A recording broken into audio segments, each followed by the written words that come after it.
Good morning student. तो आपका class 11th में आपका लेसन चैप्टर 7 चल रहा है। चैप्टर 7 आपका है कार्य, सामर्थ्य और ऊर्जा, वर्क, पावर एंड एनर्जी। आपको बता दें कि आज आपका 16 सितंबर है और आज की तारीख से आप याद रखिएगा इसको कि सोमवार से शुक्रवार तक आपकी ऑनलाइन पढ़ाई जब तक विद्यालय खुलना चलेगा और शनिवार को आपकी प्रॉब्लम सॉल्व की जाएगी।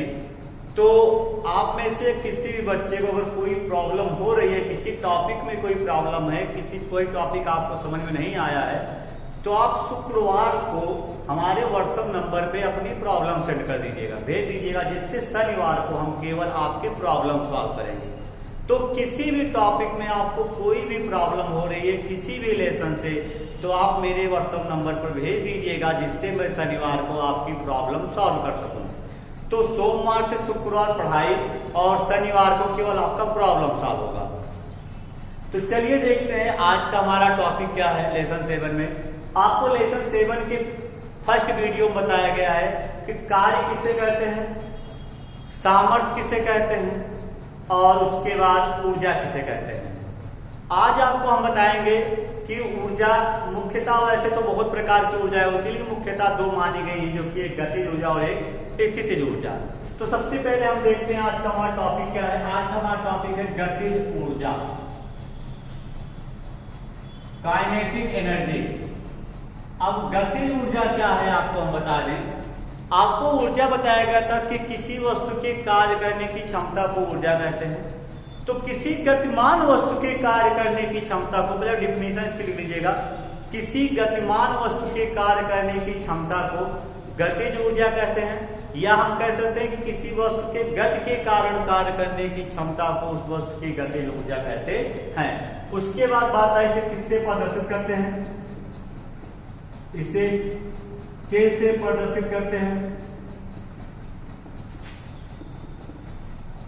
उसके बाद फार्मूला देखते हैं। तो इसका फार्मूला होता है हमारा हाफ mv², जहां यम क्या है, यम आपका होता है द्रव्यमान और भी हमारा क्या होता है, वेग होता है। तो किसी भी वस्तु का द्रव्यमान निकालना हो, किसी भी वस्तु की गतिज ऊर्जा निकालना हो और उसका द्रव्यमान और वेग दिया गया हो, तो K इक्वल फार्मूला क्या लगाएंगे, K इक्वल हाफ mv²। मात्रक क्या था आपको बता दें कि मात्रक वही आपका जो कार्य का मात्रक, वही ऊर्जा का मात्रक, वही गतिज ऊर्जा मात्रक। तो मात्रक हमारा क्या होता है, मात्रक हमारा होता है जूल। और बीमा की बात आ जाए, जो ऊर्जा बीमा हो इसकी बीमा जो कार्य की m/2t-2।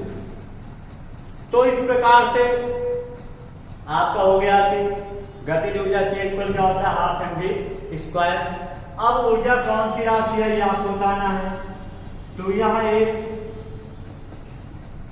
अदिश राशि है, यानी ऐसा नहीं है कि आप दिशा चेंज कर देंगे तो आपकी ऊर्जा बढ़ जाएगी, या आप किसी दिशा में अगर कोई काम कर रहे हैं दिशा चेंज करने पर कार्य ज्यादा करेंगे, क्योंकि कार्य करने की क्षमता को ऊर्जा कहते हैं। अर्थात ऊर्जा कभी दिशा पर निर्भर नहीं करती है, और जो भौतिक राशियां दिशा पर निर्भर नहीं करती हैं वो सब क्या होती है, आपकी अदिश राशियां होती हैं।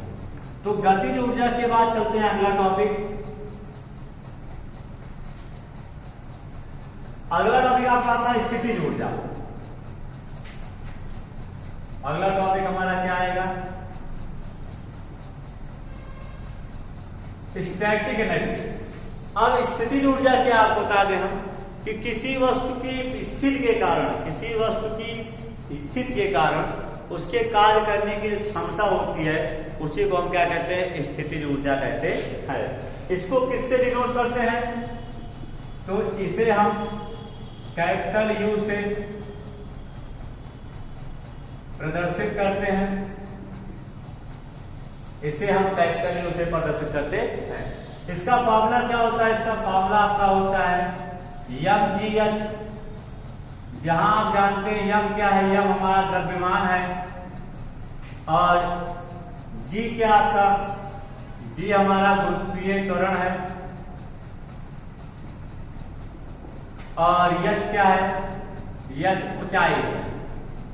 तो इस प्रकार से हम स्थितिज ऊर्जा फॉर्मूला क्या होता है, mgh।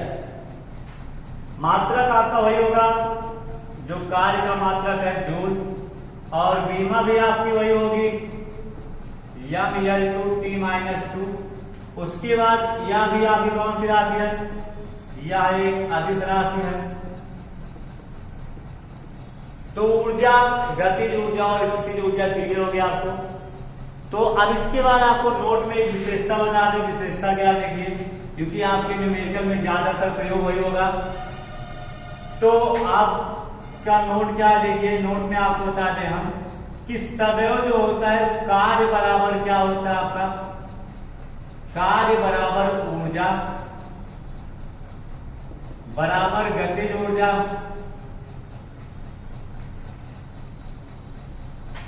बराबर स्थितिज ऊर्जा। तो कार्य बराबर गतिज ऊर्जा बराबर स्थितिज ऊर्जा।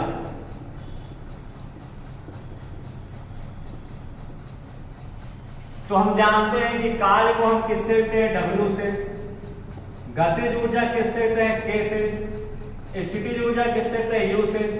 और कार्य का फॉर्मूला क्या होता है, बल गुणे विस्थापन। गतिज ऊर्जा फॉर्मूला क्या होता है, 12mv²।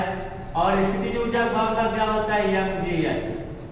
कहने का मतलब यहां से ये है कि आपको कार्य निकालना हो या गतिज ऊर्जा निकालना हो या स्थितिज ऊर्जा निकालना हो, आप तीनों में से किसी भी फार्मूले का प्रयोग कर सकते हैं। इन तीनों में से किसी भी फार्मूले का प्रयोग करके हम कोई भी वैल्यू ज्ञात कर सकते हैं कार्य और गतिज ऊर्जा स्थितिज ऊर्जा में। मान लो बल और विस्थापन दिया है तो कोई भी ऊर्जा निकालना होगा तो F×S। अगर द्रव्यमान और वेग दिया है तो कार्य या कोई भी ऊर्जा निकालना होगा तो 12mv²। अगर द्रव्यमान और ऊंचाई दिया गया है तो कोई भी ऊर्जा निकालनी होगी तो आपका mgh। अब यहाँ पर हम जानते हैं g की वैल्यू आपकी फिक्स होती है। g की वैल्यू क्या होती है, 9.8 मीटर पर सेकंड स्क्वायर, या आपको कभी कभी 10 मीटर पर सेकंड स्क्वायर भी दिया रहता है। तो कहने का मतलब यहां से आपको टॉपिक क्लियर हो गया कि W बराबर K बराबर U, सब एक ही चीज है आपके। और उसके बाद आपका अगला टॉपिक क्या आता है, बहुत ही इंपॉर्टेंट टॉपिक है, बहुत ही ज्यादा इंपॉर्टेंट टॉपिक है आपकी क्लास 11 में। वो टॉपिक हमारा क्या है, वो टॉपिक हमारा है कार्य ऊर्जा परिमेय। कार्य ऊर्जा परिमेय। अब कार्य ऊर्जा परिमेय के आपको हम बता दें, कार्य ऊर्जा परिमेय होता है डेल्टा K बराबर W। आपको ये जंगली चीज है, आपको इतना पता होना चाहिए कि कभी भी जब कार्य किया जाता है तो जितना हम कार्य करते हैं उतना ही ऊर्जा में परिवर्तन होता है।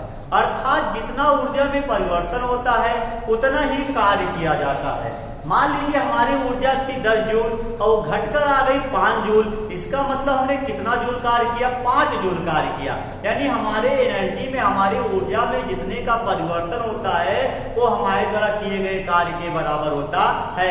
तो किसी वस्तु की ऊर्जा में होने वाला परिवर्तन उसके द्वारा किए गए कार्य के बराबर होता है। किसी भी वस्तु की ऊर्जा में होने वाला परिवर्तन उसके द्वारा किए गए कार्य के बराबर होता है, या किसी भी वस्तु द्वारा किया गया कार्य उसकी ऊर्जा में होने वाले परिवर्तन के बराबर होता है।